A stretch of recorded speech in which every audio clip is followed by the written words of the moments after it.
নতুন আইজিপি আলী হোসেন ফকির।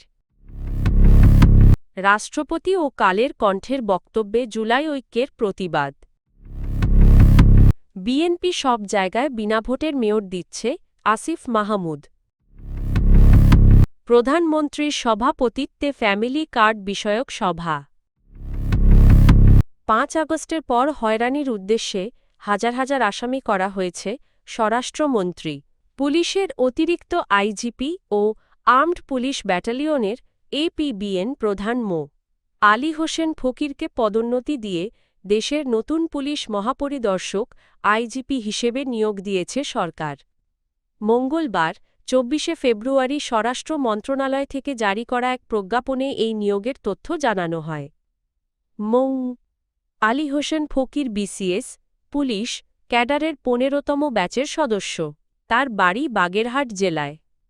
প্রজ্ঞাপনে উল্লেখ করা হয় এর আগে রাজনৈতিক বিবেচনায় সাবেক প্রধানমন্ত্রী শেখ হাসিনার নেতৃত্বাধীন আওয়ামী লীগ সরকারের সময় তিনি প্রথম দফায় চাকরি হারান। পরবর্তীতে দ্বিতীয় দফায় তাকে বাধ্যতামূলক অবসরে পাঠানো হয়েছিল।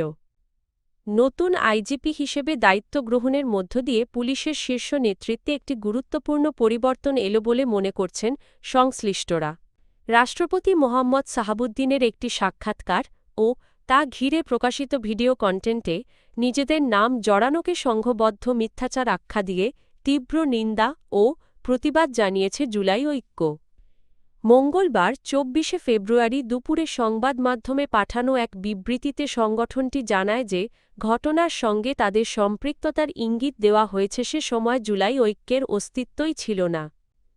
বিবৃতিতে বলা হয়, ২৩ ফেব্রুয়ারি ২০২৬ প্রকাশিত চমকানো তথ্য দিলেন রাষ্ট্রপতি শিরোনামের এক সাক্ষাৎকারে রাষ্ট্রপতি ২২শে অক্টোবর ২০২৪ বঙ্গভবন ঘেরাওয়ের প্রসঙ্গে বলেন, অমুকের দলতমুকের দলমঞ্চ ঐক্য, কত কি রাতারাতি সৃষ্টি। এগুলো একই টাইপের লোকজন বিভিন্ন ফোরামে বিভিন্ন নামে। কোথায় তারা এত টাকা পেল? যদিও ওই সাক্ষাৎকারে সরাসরি জুলাই ঐক্যর নাম উল্লেখ করা হয়নি, তবে সাক্ষাৎকারটির সূত্র ধরে একই দিন কালের কণ্ঠ এর অফিসিয়াল ফেসবুক পেজে প্রকাশিত রাষ্ট্রপতিকে পদত্যাগে চাপনাটক মঞ্চস্থের অভিযোগ শিরোনামের একটি ভিডিওতে সংগঠনটির নাম স্পষ্টভাবে উল্লেখ করা হয়। ইন্টেরিম সরকারকে বিনা ভোটে সরকার বলে সমালোচনা করা বিএনপি এখন সারা দেশে বিনা ভোটের মেয়র দিচ্ছে, এমন অভিযোগ তুলেছেন জাতীয় নাগরিক পার্টির এনসিপি মুখপাত্র আসিফ মাহমুদ সজীব ভুঁইয়া। সোমবার ২৪শে ফেব্রুয়ারি রাতে নিজের ভেরিফাইড ফেসবুক পেজে দেওয়া এক পোস্টে তিনি এই অভিযোগ করেন। আসিফ মাহমুদ লেখেন, শহরগুলোতে ভোটের অঙ্ক দেখে নির্বাচন দেওয়ার সাহস পাচ্ছে না সরকারি দল। ইন্টারিমকে সকাল বিকেল বিনা ভোটের সরকার বলে গালি দেওয়া দলটি এখন বিনা ভোটের মেয়র দিচ্ছে সব জায়গায়।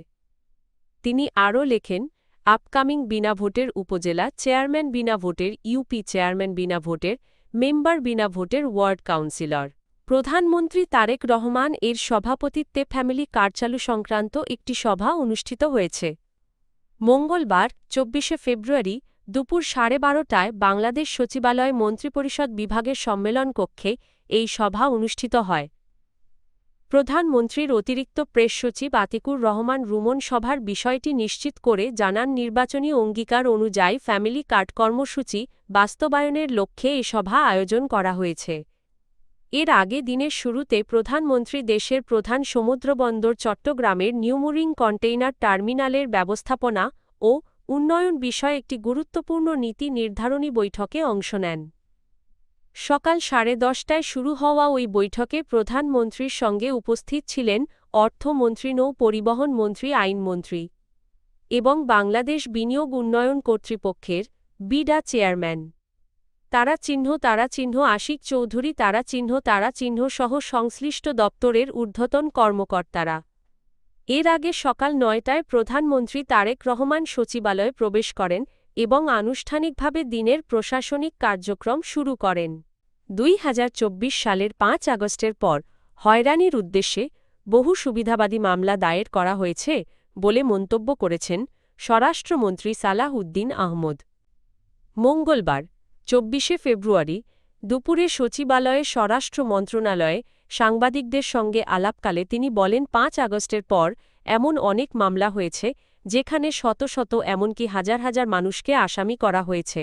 এসব মামলা মূলত হয়রানির উদ্দেশ্যে দায়ের করা হয়েছে বলে সরকারের নজরে এসেছে। স্বরাষ্ট্রমন্ত্রী বলেন, কিছু সুবিধাবাদী শ্রেণী পরিকল্পিতভাবে এ ধরনের মামলা করেছে। আমরা এসব মামলা যাচাই বাছাই করে শনাক্ত করব। আইনের শাসন প্রতিষ্ঠা করতেই হবে। মামলাবাজির মাধ্যমে যদি কাউকে হয়রানি করা হয়ে থাকে সেটি বন্ধ করতে হবে।